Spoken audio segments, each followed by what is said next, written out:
Má, como você descreveria ou conceituaria o amor próprio? O amor próprio, eu acredito que ele está muito vinculado àquilo que a gente entende sobre nós mesmos, aquilo que sentimos, pensamos, fazemos, a nossa essência, a nossa construção.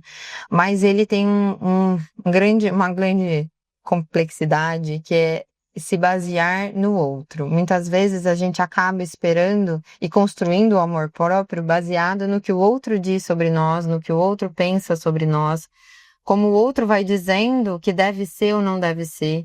E aí isso se perde. O amor próprio ele acaba não sendo de fato construído por nós mesmos e sim pelo outro e pela sociedade, não é mesmo?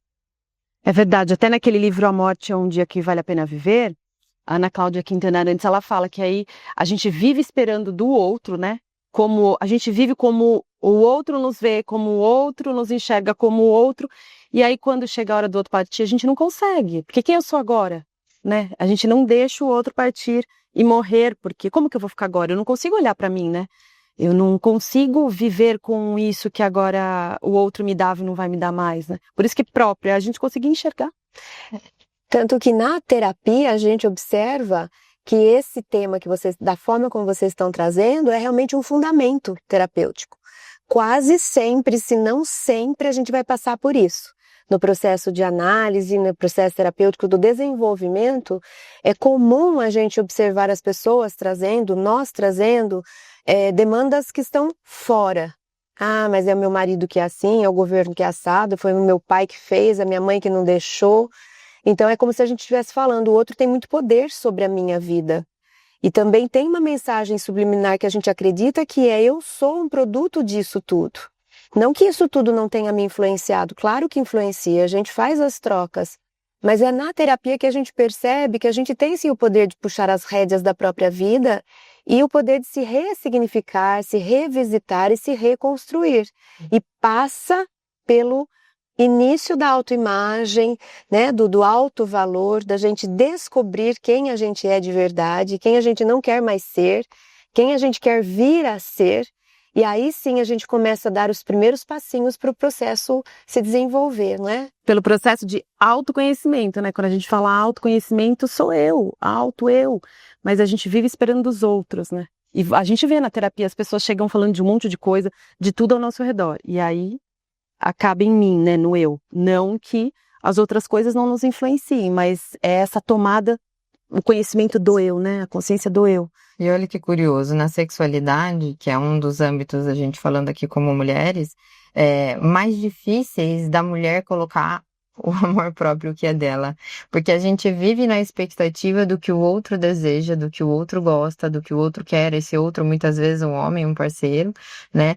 E aí, quando a gente começa a conversar sobre isso com mulheres, é muito complexo, porque elas não conseguem entender e descrever o que é delas, o que elas gostam, como elas gostam, o que elas querem fazer, quais são os desejos.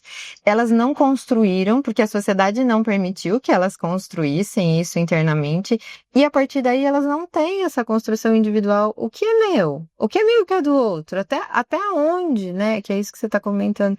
Até onde eu construí, até onde a sociedade me trouxe, e até onde é meu. O que eu entendo sobre aquilo que faz parte de mim, né? É muito difícil mesmo no processo terapêutico as pessoas dizerem eu, olharem para si, entenderem qual é a questão delas. É o que vocês estão falando. Mas talvez porque essa impressão que o outro tem muito poder sobre nossa vida, ela tem um fundo de realidade. Aí você está falando, uma mulher não é capaz de um relacionamento de dizer o que eu gosto, o que eu quero, né? E o que eu espero, porque eu não tenho um espaço, eu preciso te atender. Aí eu fico pensando, quanto que a gente não faz isso dentro da casa, Sim. com as crianças, quando a gente se preocupa muito com a opinião dos outros, e a gente condiciona os filhos a olhar para o outro, fazer o que o outro espera, tem que ser bonzinho para que aquele te atenda. Então você você vai construindo essa crença de que você tem que prestar atenção no outro.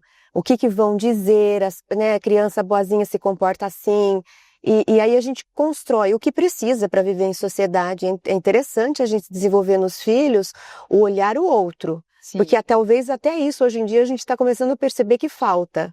Sim. Então nós estamos caminhando de uma forma muito desequilibrada. No momento em que eu preciso ensinar meu filho a olhar para o outro, a gente costuma mimar e trazer o olhar só para o próprio umbigo, ou seja, ele só faz o que ele quer e falta limite, falta disciplina. Na hora que é pra gente fazer ele olhar para ele, que é no sentido de se conhecer, de saber nomear as emoções, de saber identificar os próprios talentos, aí a gente diz não. Nessa hora você tem que fazer o que a sociedade fala que é legal fazer. Você tem que procurar uma profissão que a sociedade valoriza, que os outros vão ficar impressionados. Então é uma confusão. Ainda bem que tem terapia. Mas realmente as crianças eu acho que são as que sofrem mais com isso, porque é a construção, né? É o que você tá falando, a gente vai construindo para chegar na vida adulta e não saber fazer, é porque na infância não foi nos permitido, porque foi cerceando, foi trazendo, eu acho que muito pertinente essa ideia de entender o que é empático, o que eu preciso, qual é o meu olhar para o outro, mas entender que eu tenho um limite também, que eu não posso deixar esse outro invadir o meu espaço.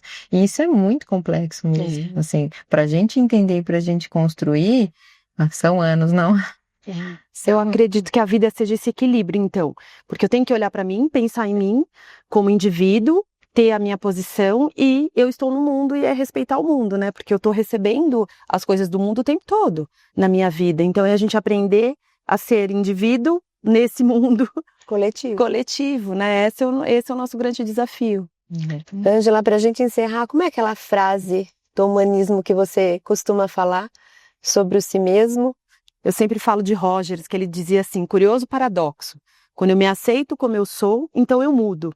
Porque eu acho que o primeiro ponto é a gente se aceitar, para a gente poder se transformar. Não é que eu vou continuar assim, eu vou me aceitar e vou, eu sou imperfeita, eu erro e tá tudo bem. O que eu vou fazer a partir disso para me conhecer, me aceitar, me amar, e aí eu posso me transformar. Esse é o grande caminho. Vamos lá.